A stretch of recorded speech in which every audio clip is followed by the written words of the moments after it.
कंगराली BK ग्राम में मैं और हमारे साथ एमएलसी साहब भी आए और पूरे जो अधिकारी मित्र हैं वो भी यहाँ पे पधारे हैं।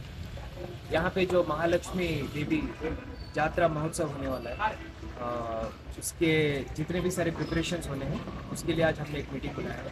आज मैडम लक्ष्मी पालकर नहीं आ पाए लेकिन उन्होंने मुझे और चंद्रराज जी को और एसी श्रवण को बोला है कि हम यहाँ पे आके मीटिंग करें ताकि जो भी भक्तजन आएंगे उनको सुव्यवस्था मिले यहाँ पे।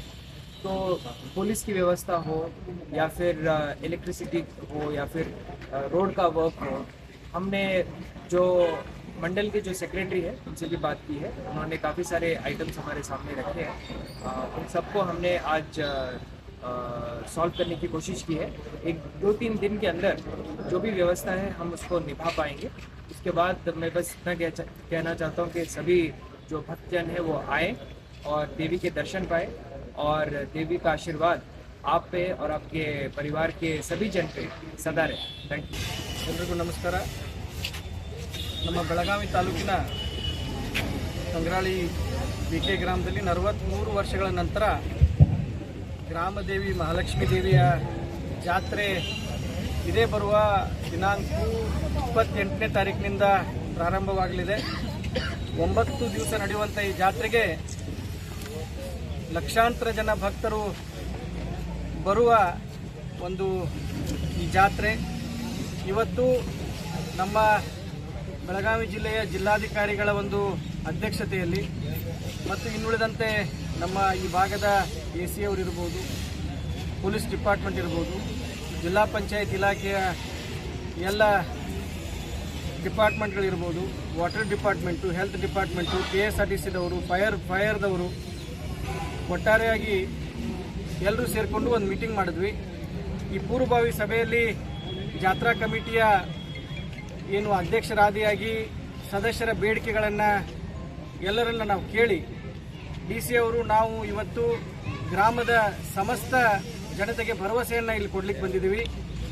ಈ ಭಾಗದ ಶಾಸಕರು, ಕರ್ನಾಟಕ ಘನ ಸರ್ಕಾರದ ಮಂತ್ರಿಗಳಾದಂಥ ಲಕ್ಷ್ಮೀ ಹೆಬ್ಬಾಳ್ಕರ್ ಅವರ ನೇತೃತ್ವದಲ್ಲಿ ಈಗಾಗಲೇ ಜಾತ್ರಾ ನಿಮಿತ್ತ ಗ್ರಾಮದಲ್ಲಿ ಸುಮಾರು 15 ಕೋಟಿ ರೂಪಾಯಿಗಿಂತ ಅಧಿಕ ಕೆಲಸಗಳು ಈಗಾಗಲೇ ನಡೀತಾ ಇದ್ದಾವೆ. ಎಲ್ಲ ಕೆಲಸಗಳು ಇವತ್ತು ಮುಕ್ತಾಯದ ಹಂತದಲ್ಲಿದ್ದಾವೆ. ಇನ್ನು ಜಾತ್ರೆ ನಿಮಿತ್ತ ಲಕ್ಷಾಂತರ ಜನ ಪ್ರತಿ ದಿವಸ ಗ್ರಾಮಕ್ಕೆ ಬರ್ತಾ ಇರೋದ್ರಿಂದ ಪಾರ್ಕಿಂಗ್ ವ್ಯವಸ್ಥೆ ಸಲುವಾಗಿ ಈಗಾಗಲೇ 2 ಜಾಗಗಳನ್ನು, ಒಂದು ಸಾಯಿ ಮಂದಿರ ಹತ್ರ 15 ಎಕರೆ ಇರ್ಬೋದು, ಇನ್ನೊಂದು ಪೋದ್ದಾರ್ ಲೇಔಟ್ ಹತ್ರ ಒಂದು 4 ಎಕರೆ, ಇದನ್ನು ಈಗಾಗಲೇ ಗುರುತಿಸಿ ಪೊಲೀಸ್ ಡಿಪಾರ್ಟ್ಮೆಂಟ್ಗೆ ಎಂಟ್ರಿ ರೆಸ್ಟ್ರಿಕ್ಷನ್ ಮಾಡಬೇಕಂತ ಈಗಾಗಲೇ ಸೂಚನೆ ಕೊಟ್ಟಿದ್ದೇವೆ. ಗ್ರಾಮಕ್ಕೆ ಬರುವಂಥ 4 ಎಂಟ್ರಿಗಳಿಂದ ಗ್ರಾಮಕ್ಕೆ ಜಾತ್ರೆ ಸಮಯದಲ್ಲಿ ಜನರು ಬರಬಹುದು. ಅದರ ಜೊತೆಗೆ ಲಕ್ಷಾಂತರ ಜನ ಗ್ರಾಮಕ್ಕೆ ಬರೋದ್ರಿಂದ ಹೆಲ್ತ್ ಡಿಪಾರ್ಟ್ಮೆಂಟ್ದವರಿಗೆ 24/7 10 ದಿವಸ ಇಲ್ಲಿ ಒಂದು ಆಂಬ್ಯುಲೆನ್ಸ್ ಇಡಲಿಕ್ಕೆ ಮತ್ತೊಂದು ಸಣ್ಣ ಕ್ಲಿನಿಕ್ ಅನ್ನು ಕೂಡ ಮಾಡಲಿಕ್ಕೆ ನಾವು ಈಗ ಸೂಚನೆ ಕೊಟ್ಟಿದ್ದೇವೆ. KEB ಡಿಪಾರ್ಟ್ಮೆಂಟ್ದವರಿಗೆ ಸಕಲ ಸಿದ್ಧತೆಗಳನ್ನು ಮಾಡಿಕೊಳ್ಳೋದ್ರ ಜೊತೆಗೆ 9-10 ದಿವಸ ಗ್ರಾಮದಲ್ಲಿ ಯಾವತ್ತೂ ಕರೆಂಟ್ ಹೋಗಬಾರ್ದು. ಅದ್ರ ಜೊತೆಗೆ ಈ ಸ್ಟ್ರೀಟ್ ಲೈಟ್ಗಳಿಗೆ ಒಂದು ಸಪರೇಟ್ ವ್ಯವಸ್ಥೆಯನ್ನು ತಾವು ಮಾಡಬೇಕು. ಸ್ಟ್ರೀಟ್ ಲೈಟ್ಗಳಿಗೆ ಬೇರೆ ಕನೆಕ್ಷನ್ ಕೊಡಬೇಕಂತ ಈಗಾಗಲೇ ಸೂಚನೆ ಕೊಟ್ಟಿದ್ದೇವೆ. ಅದ್ರ ಜೊತೆಗೆ KSRTC ಡಿಪಾರ್ಟ್ಮೆಂಟ್ದವ್ರ ಜೊತೆ ಚರ್ಚೆ ಮಾಡಿ 9 ದಿವಸ ಎಡಿಷನಲ್ ಬಸ್ಗಳನ್ನು ಪ್ರತಿ 8 ನಿಮಿಷಕ್ಕೆ ಒಂದು ಈ ಗ್ರಾಮಕ್ಕೆ ಬಸ್ಸು ಭೇಟಿ ನೀಡುವ ರೀತಿ ಪ್ರತಿ 8 ನಿಮಿಷಕ್ಕೊಂದು ಬಸ್ ಬಿಡಬೇಕಂತ ಈಗಾಗಲೇ ಚರ್ಚೆ ಮಾಡಿದ್ದೀವಿ.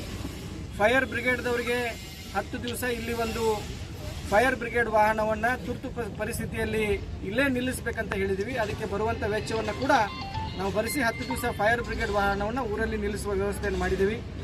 ಮತ್ತು ಗ್ರಾಮಕ್ಕೆ ಬರುವಂಥ ಎಲ್ಲ ಭಕ್ತಾದಿಗಳಿಗೆ ಈಗ ಶೌಚಾಲಯಗಳ ವ್ಯವಸ್ಥೆಯನ್ನು ಕೂಡ ನಾವು ಮಾಡ್ತಾ ಇದ್ದೀವಿ. ಅಡಿಷನಲ್ ಶೌಚಾಲಯಗಳನ್ನು ಕಾರ್ಪೊರೇಷನ್ನು ಮತ್ತು ಇನ್ನುಳಿದಂಥ ನಮ್ಮೆಲ್ಲ ಪಟ್ಟಣ ಪಂಚಾಯತ್ ಇರ್ಬೋದು, ನಗರಸಭೆಗಳಿಂದ ಅವರಲ್ಲಿರುವಂಥ ಎಡಿಷನಲ್ ಎಲ್ಲ ಶೌಚಾಲಯಗಳನ್ನು ಗ್ರಾಮಕ್ಕೆ ಒದಗಿಸ್ತೀವಿ.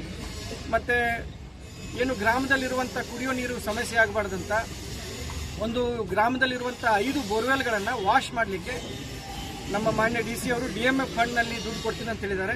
ಅದನ್ನು ನಮ್ಮ ತಾಲೂಕ್ ಪಂಚಾಯತ್ ಎಕ್ಸಿಕ್ಯೂಟಿವ್ ಆಫೀಸರ್ಗೆ ಅವರಿಗೆ ನಾವು ತಾಲೂಕ್ ಪಂಚಾಯತ್ ಆಫೀಸರ್ಗೆ ಅದನ್ನೆಲ್ಲ ಜವಾಬ್ದಾರಿಯನ್ನು ಕೊಟ್ಟಿದ್ದೀವಿ.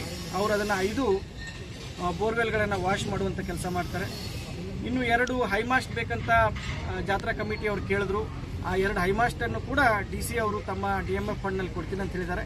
ಆ 2 ಹೈಮಾಸ್ಟು ಜಾತ್ರಾ ಕಮಿಟಿದವರು ಎಲ್ಲಿ ಸೂಚನೆ ಮಾಡ್ತಾರೆ, ಅಲ್ಲಿ ನಾವು ಹೈಮಾಸ್ಟ್ ಹಾಕ್ಕೊಡ್ತೀವಿ. ಒಟ್ಟಾರೆಯಾಗಿ 43 ವರ್ಷಗಳ ನಂತರ ಆಗ್ತಾ ಇರುವಂಥ ಈ ಲಕ್ಷ್ಮೀದೇವಿ ಜಾತ್ರೆಗೆ ಬರುವಂಥ ಭಕ್ತಾದಿಗಳಿಗೆ ಮತ್ತು ಗ್ರಾಮದಲ್ಲಿರುವಂಥ ಎಲ್ಲ ಗ್ರಾಮಸ್ಥರಿಗೆ ಯಾವುದೇ ರೀತಿ ತೊಂದರೆ ಆಗಬಾರ್ದು, ಅತಿ ವಿಜೃಂಭಣೆಯಿಂದ ಜಾತ್ರೆ ಮಾಡಬೇಕಂತ ಲಕ್ಷ್ಮೀ ಹೆಬ್ಬಾಳ್ಕರ್ ಅವರು ಜಿಲ್ಲಾಡಳಿತ ಮತ್ತು ಪೊಲೀಸ್ ಡಿಪಾರ್ಟ್ಮೆಂಟು, ಜಿಲ್ಲಾ ಪಂಚಾಯಿತು, ಹೆಲ್ತ್ ಡಿಪಾರ್ಟ್ಮೆಂಟು, KSRTC, KEB, ನಮ್ಮ ಡಿಪಾರ್ಟ್ಮೆಂಟ್ ಎಲ್ಲರೂ ಸೇರಿಕೊಂಡು ಒಟ್ಟಾರೆಯಾಗಿ ನಾವು ಈ ಜಾತ್ರೆಯನ್ನು ಅತ್ಯಂತ ಯಶಸ್ವಿಯಾಗಿ ಮಾಡ್ತೀವಿ. ಬರುವಂಥ ಎಲ್ಲ ಭಕ್ತರು ತಾವು ಆನಂದದಿಂದ ಈ ಜಾತ್ರೆಗೆ ಬನ್ನಿ. 28ರಿಂದ ಜಾತ್ರೆ ಪ್ರಾರಂಭ ಆಗ್ತಾ ಇದೆ.